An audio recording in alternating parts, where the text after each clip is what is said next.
Raptors thumbnail చూసి వచ్చారు కదా, వెనకాల ఏం కనబడుతుంది? గ్లోబ్. సో మిమ్మల్ని ఎగ్జాక్ట్ నేను ఏ ప్లేస్కి తీసుకెళ్తా అంటే ఇరాన్ కనబడుతుందా? అది కూడా మ్యాటర్ కాదు ఇప్పుడు.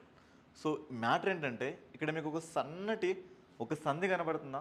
దాన్ని మనం ఏమంటామంటే స్ట్రేట్ ఆఫ్ హార్మోస్. స్ట్రేట్ అంటే తెలుగులో జలసంధి, హార్మోస్ అంటే అక్కడ మనకి హార్మోస్ ఐలాండ్స్ ఉంటాయి కాబట్టి దాన్ని మనం హార్మోస్ అనే పేరుతో పిలుచుకుంటున్నాం. ఇప్పుడు ఈ హార్మోస్ ఐలాండ్ గత 2-3 డేస్ నుంచి ఇది ఒక సెంటర్ ఆఫ్ టాపిక్గా అందరికీ మారిపోయింది. అయితే ఈ కాంటెక్స్ట్లో అసలు దీని స్టోరీ ఏంటి, ఇరాన్, ఇజ్రాయెల్, యుఎస్, ఈ గల్ఫ్, అసలు ఈ యుద్ధాలు ఎందుకు వచ్చినాయి, వీటికి సంబంధించిన డీటెయిల్ రివ్యూ మాట్లాడుకుందాం. బట్ ఇక్కడ మనం జనరల్గా టైంపాస్ ఓరియంటెడ్ ఎంతసేపు మాట్లాడుకున్నా కూడా మన అల్టిమేట్ గోల్ అంటే ఎగ్జామ్లో ఒక మార్క్ని ఇలా క్రాక్ చేయాలి. మరి అలా క్రాక్ చేసే ముందు నేను మీకు క్వశ్చన్ ఇస్తాను. ఈ క్వశ్చన్ని ఈ టాపిక్ ఎండ్లో మళ్ళీ మీరే ఆన్సర్ ఇస్తారు, నేను కాదు, మీరు మాత్రమే ఆన్సర్ ఇస్తారు. ఓకేనా? సరే చూద్దాం.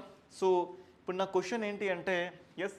సో ఇక్కడ చూసుకుంటే నా క్వశ్చన్ వచ్చేసి which of the following countries does not border of the strait of Hormuz. తెలుగులో చెప్తున్నా, స్ట్రెయిట్ ఆఫ్ హార్మోస్, ఈ హార్మోస్ అనే జలసంధికి సరిహద్దుగా లేని దేశం ఏంటంట? ఇరాన్ ఒకటి, ఒమన్ ఒకటి, సౌదీ అరేబియా ఒకటి, యునైటెడ్ అరబ్ ఎమిరేట్స్ ఒకటి. మరి 4 ఆప్షన్లు ఉన్నాయి. ఈ 4 ఆప్షన్లో ఆ తప్పుడు సమాధానం ఏంటో అది మన రైట్ సమాధానం. ఓకేనా? సరే ఇక స్టోరీలోకి వెళ్దాం. అయితే మనకు చూస్తే గత కొంతకాలం నుంచి ఇప్పుడు మనకి ఇరాన్ సుప్రీం లీడర్ ఖమేనీ హతమైపోయింది కదా. మరి ఈ కాంటెక్స్ట్లో మనకి చాలా క్వశ్చన్స్ ఇక్కడ రైజ్ అయినాయి. మరి ఫస్ట్ ఆఫ్ ఆల్ నేను మీకు కాంటెక్స్ట్ అంటే చెప్తాను. కాంటెక్స్ట్ తెలుసుకున్నాక స్టోరీలోకి వెళ్దాం. ఓకే? సో కాంటెక్స్ట్ ఏంటంటే ఇక్కడ అసలు ఫస్ట్ ఆఫ్ ఆల్ యుద్ధం ఎందుకు వచ్చింది, యుద్ధం రీజన్స్ ఏంటి, ఫస్ట్ ఆఫ్ ఆల్ ఇక రీజన్స్ ఏంటి. రీజన్స్ చూసుకుంటే ఫస్ట్ మనం రిలీజియన్ కాంటెక్స్ట్లో చూసుకోవచ్చు. మతపరమైన కాంటెక్స్ట్లో చూసుకుంటే ఇస్లాంలోనే 2 రకాల థింగ్స్ ఉన్నాయి. ఒకటి చూసుకుంటే మీకు షియా ముస్లిమ్స్, ఓకేనా, ఇంకోటి చూసుకుంటే మీకు సున్నీ ముస్లిమ్స్. ఓకే, ఈ సున్నీ ముస్లిమ్స్ బాగా డామినెంట్ థింగ్. మరి షియా ముస్లింతో వీళ్ళతో పోల్చుకుంటే వీళ్ళు చాలా తక్కువ పొజిషన్ అన్నట్లుగా. ఇప్పుడు మనం చూసుకున్న ఈ ఇరాన్ వచ్చేసి మనకి షియా కమ్యూనిటీకి సంబంధించింది. మరి మిగతా గల్ఫ్ దేశాలన్నీ కూడా సున్నీ కమ్యూనిటీకి సంబంధించినాయి. మరి ఈ స్టోరీలో ఇజ్రాయెల్ ఎందుకు ఇందులో ఎంటర్ అయింది? ఇజ్రాయెల్ చూసుకుంటే జనరల్గా ఇది ఎవరి దేశం?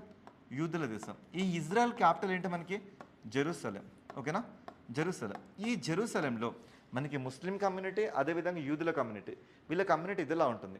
అయితే వెరీ రీసెంట్గా ఇప్పుడు మనం మాట్లాడుకుంటున్న ఈ ఇరాన్ ఇంకేం చేస్తుందంటే ఈ పెట్రోల్ విషయంలో ఒక యూనిఫామిటీ అంటే వాళ్ళ ప్రభుత్వం చేతిలోనే అది ఉండేలాగా తను డిజైన్ చేసుకుంది. అది యూఎస్ఏకి నచ్చలేదు. మళ్ళీ రెండో విషయం ఏంటంటే ఇదే ఇరాన్ ఇప్పుడు న్యూక్లియర్ టెస్టులు చేస్తుంది. ఓకేనా? న్యూక్లియర్ టెస్టులు అంటే అప్పుడెప్పుడో మన దేశంలో స్మైలింగ్ బుద్ధ, ఆపరేషన్ శక్తి 1974లో ఒకసారి, 1998లో ఒకసారి మనం చేసుకున్న న్యూక్లియర్ టెస్టులు. మరి వాళ్ళు న్యూక్లియర్ టెస్టులు చేస్తుంటే ద నాన్ ప్రొలిఫరేషన్ ట్రీట్ అంటే ఇట్లా న్యూక్లియర్ టెస్టులను చేయొద్దనే విధంగా యుఎస్ కానీ ఇజ్రాయెల్, ఎందుకంటే ఇజ్రాయెల్ పక్కనే ఉంది కదా ఇరాన్కి. సో ఏ రోజైనా కూడా ఇరాన్ వీళ్ళ మీద దాడి చేస్తున్న భయంతో వీళ్ళు లాస్ట్ ఇయర్ ఏం చేశారంటే ఆపరేషన్ రైజింగ్ లైన్ అని ఒక ఆపరేషన్ చేపట్టి ఈ ఇరాన్కి చెందిన న్యూక్లియర్ అన్నిటి మీద వీళ్ళు కంప్లీట్గా మిజైల్స్ వర్షం కురిపించారు ఇజ్రాయెల్ వాళ్ళు. అయితే చూసి ఇజ్రాయెల్కి సంబంధించిన మొసాద్ అనే ఒక సంస్థ, వాళ్ళ నిఘా సంస్థ, ఈ ఇరాన్ సుప్రీం లీడర్ ఖమేనీ ఎక్కడున్నాడు, మరి ఆ స్టోరీ ఏంటి అవన్నీ తెలుసుకొని అకస్మాత్తుగా ఇక్కడ దాడి చేయడం జరిగింది. ఇప్పుడు ఈ కాంటెక్స్ట్లో ఇజ్రాయెల్కి సపోర్టెడ్గా ఎవరు వచ్చారు? యూఎస్ఏ రావడం జరిగింది. ఓకేనా? అయితే ఈ ఇరాన్ ఏం చేసిందంటే యూఎస్ఏ మీద మేము దాడులు జరపలేక ఈ సున్నీ దేశాలైనా గల్ఫ్ దేశాలు మనం చూసుకుంటే ఒమన్ కానీ, సో మన యుఏఈ కానీ, ఇవి ఖతర్ కానీ, కువైట్ కానీ, ఇక్కడ మనకున్న ఈ ప్రతి దేశాల్లో కూడా మనకి యూఎస్కి సంబంధించిన కొన్ని బేస్మెంట్స్ ఉన్నాయి. వాటిని లక్ష్యంగా చేసుకుని ఇరాన్ దాడులు చేయడం స్టార్ట్ చేసింది. సో అందుకని ఇప్పుడు వీళ్ళు కూడా దీంట్లోకి ఇన్వాల్వ్ అవ్వడం జరిగింది. అయితే ఈ కాంటెక్స్ట్లో ఇరాన్ సుప్రీం లీడర్ అయిన ఖమేనీ హతం అవ్వడం జరిగింది. హతమైనా కూడా యుద్ధం ఇంకా ఎండ్ అవ్వడం మనం చూడలేకపోతున్నాం. అయితే ఈ కాంటెక్స్ట్లో ఇరాన్ ఏం చేస్తుందంటే మనం మాట్లాడుకుంటున్న ఈ హర్మోజ్ స్ట్రైట్ని స్టాప్ చేసింది. మరి ఈ స్ట్రైట్ని స్టాప్ చేస్తే జరిగే పరిణామాలు ఏంటి? ఫస్ట్ పరిణామాలు ఏంటంటే ప్రపంచానికి కావాల్సిన మోస్ట్ ఆఫ్ ది చమురు అంటే క్రూడ్ ఆయిల్, దానికి సంబంధించిన ఎక్స్పోర్ట్స్ మొత్తం కూడా జరిగేది ఇక్కడ నుంచే, ఈ ప్లేస్ నుంచి జరుగుతాయి. ఈ ప్లేస్ నుంచి అంటే ఇప్పుడు మనం చూస్తున్న ఈ ప్లేస్ నుంచి జరుగుతాయి. ఇవి చూస్తే కువైట్ కానీ, మన ఖతర్ కానీ, యుఏఈ కానీ, ఒమన్ కానీ, ఇవన్నీ ఇక్కడనే ఉన్నాయి కదా. సో మ్యాక్సిమం ఇదివల్ల మనకి ఇలానే షిఫ్ట్ అవుతూ ఉంటాయి. మరి ఇప్పుడు ఈ ప్లేస్ మొత్తాన్ని ఇరాన్ ఏం చేసింది? సీజ్ చేసింది. అంటే ఇక్కడ ఇరాన్కి కొన్ని మిలిటెంట్ గ్రూప్స్ అంటే కొన్ని తీవ్రవాద సంస్థలు ఉన్నాయి. ఆ తీవ్రవాద సంస్థలు మనం చూసుకుంటే ఒకటి హమాస్, ఓకేనా, హమాస్. రెండవది హైతీలు.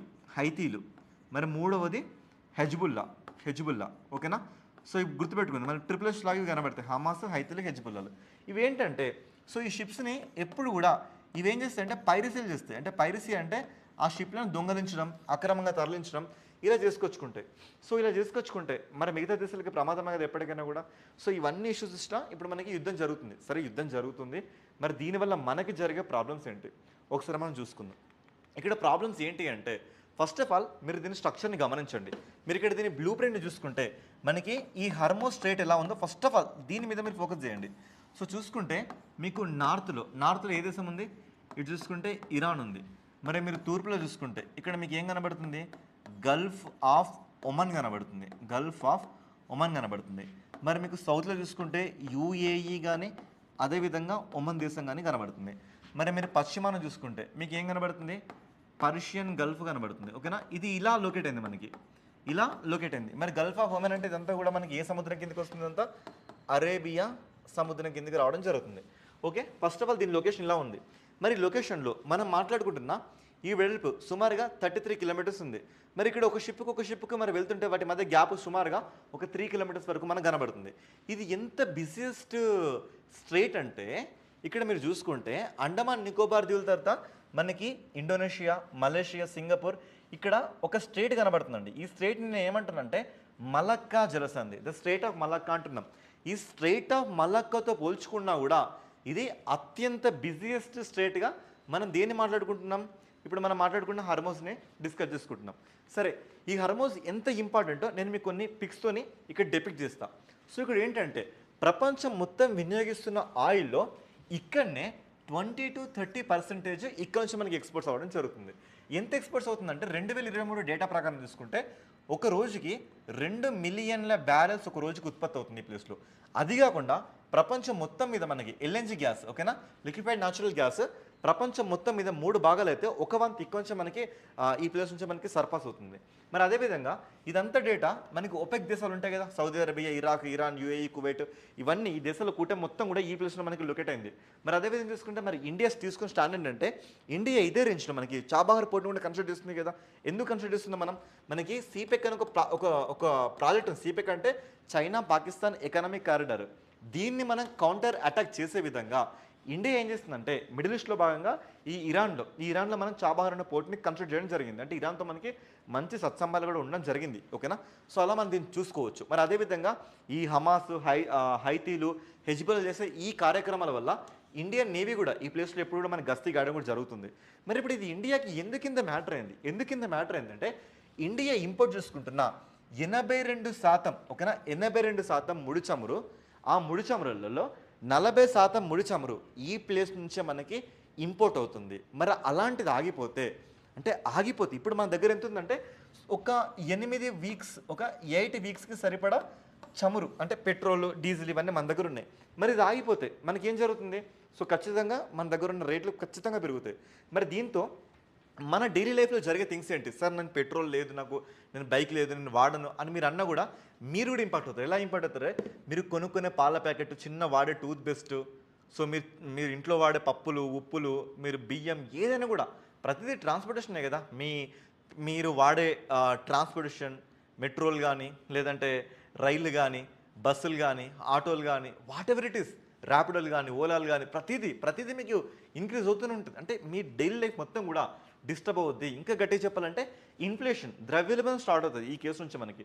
అంటే ఇంతకుముందు దొరికి ఒక 10 రూపాయలు దొరికే వస్తువు ఇప్పుడు 20, 30, 50 రూపాయలు ఇట్లా డిమాండ్ పెరిగిపోతూ ఉంటుంది అన్నట్లుగా మనకి ఇదంతా జరుగుతుంది. ఓకేనా, సో ఎంతవరకు మనకి పెరగచ్చు అంటే ఇక్కడ చూసుకుంటే ఒక్కొక్క బ్యారెల్ మీద ఇండియాకి ఏమవుతుందంటే $120 నుంచి $130 వరకు పెరుగుతుందట. మరి ఇంత పెరుగుతుంది. మరి దీనివల్ల ఏం చేస్తుంది, ప్రపంచ జీడిపి 0.8% ఫ్లక్చువేట్ అవుతుంది. ఇంకా మన భాషలో చెప్పాలంటే ఇంతకుముందు 100 రూపాయలకు వచ్చే ఒక వస్తువు ఇప్పుడు 101 రూపాయలు అవుతుంది. సార్ 1 రూపాయి కదా పెరిగిందంటే ఈ 1% ప్రపంచంలో చూసుకుంటే చాలా పెద్దదండి అది. ఓకేనా, అంత పెద్దది. మరి ఇప్పుడు ఇది ఇండియాకి ఎందుకు మ్యాటర్ అయిందంటే దీనివల్ల మనకి ఫ్యూయల్ ఇన్ఫ్లేషన్ అంటే చమురుకు సంబంధించిన ద్రవ్యోల్బణం పెరుగుతుంది. అంటే ఎక్కువ మందికి దొరకదు ఇప్పుడు పెట్రోల్ కూడా. మరి అదేవిధంగా విచ్ అఫెక్ట్స్ ట్రాన్స్పోర్టేషన్ సిస్టమ్, రవాణా సిస్టమ్ మొత్తం ఇక్కడ కొలాప్స్ అయిపోతుంది, మ్యానుఫ్యాక్చరింగ్ సిస్టమ్ కొలాప్స్ అయిపోతుంది, ఫుడ్ ప్రైస్ వచ్చేసి మీకు ఎక్స్ట్రీమ్గా పెరిగే ఛాన్సెస్ ఉంటున్నాయి. ఎందుకంటే ఒక పాల ప్యాకెట్ అయినా, కోడిగుడ్లు అయినా, చికెన్ అయినా, ఏదైనా కూడా అదంతా ట్రాన్స్పోర్టేషన్ కింద కదా రన్ అయ్యేది. అవి జరిగే పరిణామాలు ఇవి. ఇప్పుడు అర్థమైందా అసలు హర్మోస్ జలసంధి వల్ల, ఇరాన్, ఇజ్రాయెల్, యుఎస్ వార్ వల్ల అక్కడెక్కడో వార్ జరుగుతుంది, మేము ఇక్కడ హ్యాపీగా హోలీ ఆడుకుంటున్నాం కాదండి. ఎక్కడ ఏం జరిగినా మనకు ఒక డైలాగ్ ఉంది నాన్నక ప్రేమతోలో, ఎవ్రీథింగ్ ఈజ్ ఇంటర్లింక్డ్. ఎక్కడో జరిగే ఒక యాక్షన్ ఇంకెక్కడో జరిగే రియాక్షన్ కారణం అవుతుంది అంటారు. ఆ కారణం ఇదే, ఆ రియాక్షన్ ఇదే. మనం అందరం కూడా దీని పట్ల కాస్త అవేర్గా ఉండాల్సిన అవసరం ఉంది. సరే, ఒకవేళ ఎగ్జామ్లో రేపు పొద్దున క్వశ్చన్ అడిగితే మనని కాస్త టిపికల్గా ఇంకాస్త స్ట్రాంగ్ అడగాలనుకుంటే ఎలా అడుగుతారో మీకు చూపిస్తా. క్వశ్చన్ ఏంటంటే ఇలా వచ్చిందండి, మీకు బైలింగ్వల్ వచ్చిన తెలుగు అండ్ ఇంగ్లీష్ ప్రాబ్లం ఏం లేదు. ఇక్కడ స్ట్రెయిట్ ఆఫ్ హార్మోస్ గురించి కరెక్ట్ స్టేట్మెంట్స్ నాకు కావాలి. కరెక్ట్ స్టేట్మెంట్స్ చూసుకుంటే ఇది ఎర్ర సముద్రం మరియు ఎడెన్ గల్ఫ్ మధ్య ఒక ప్రధాన లింక్ ఉందట. నేను ఇక్కడ ఎడెన్ గల్ఫ్ గురించి మాట్లాడినా, అసలు ఎర్ర సముద్రం గురించి మాట్లాడినా లేదు కదా. సరే, రెండవది, it is situated between the coast line of the Saudi Arabia to the south, Iran to the north. Saudi Arabia సౌత్లో ఉందా? ఇప్పుడు నేను మీకు డ్రా చేసినా కదా, ఇది నా డ్రాయింగ్. సౌదీ అరేబియా మీకు సౌత్లో ఉందా? యుఏఈ, ఒమన్ ఉంది కాదు కదా మరి. సరే, సౌదీ అరేబియా కాదు, సో రాంగ్. మరి నెక్స్ట్, ఇది ప్రస్తుతం ప్రపంచంలోనే అత్యంత రద్దీగా ఉండే చమురు రవాణా చోక్ పాయింట్ మలక్కా జలసంధిని అధిగమించిందా? చెప్పినా కదా, స్టేట్ ఆఫ్ మలక్కా అనేది అధిగమించింది కదా. So right. అంటే కరెక్ట్ స్టేట్మెంట్లో నాకు ఎన్ని స్టేట్మెంట్స్ కరెక్ట్ అంటే ఓన్లీ 1 స్టేట్మెంట్ మాత్రమే కరెక్ట్. ఓకేనా? మరి అదేవిధంగా నేను ఫస్ట్ అడిగిన క్వశ్చన్కి మీకు ఆన్సర్ అంటే తెలిసింది. తెలిస్తే ఏం చేయాలో తెలుసు కదా, కింద కామెంట్ చేయి. కంటెంట్ నచ్చిందా లైక్ చేయి, మీ ఫ్రెండ్స్ అందరికీ షేర్ చేయి. ఓకేనా? Thank you.